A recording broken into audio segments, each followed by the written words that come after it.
Currently, there's anything between 120 and 160 people in temporary accommodation, B&Bs, etc. A proportion of that is young people.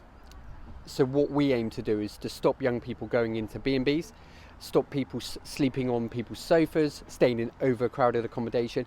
And from my experience, that makes an absolutely huge difference to young people. In previous services that I worked for, I've had 31 out of 32 young people my last year. They're moving on to permanent accommodation. So we want them to find that secure accommodation. We want to prevent them taking that slippery slope that can end up on the street.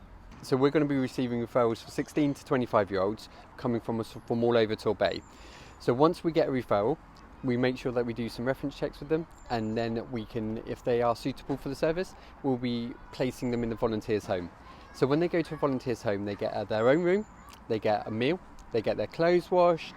But the most important thing is that when they go and meet the host, they get, that organic experience, holistic experience from people that really care, people that want to give up their spare time in their room because they really want to help young people. And that's the most important bit. They get that easy ear, nice sort of relaxed advice, and just someone who, just to show them that, they're important and give them some self-worth.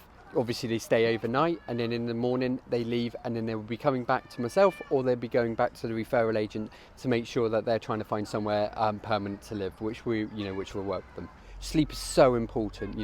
We always find with young people, they come one day and their mood is quite low and they're not feeling like that anything's going to change, nothing can happen to them.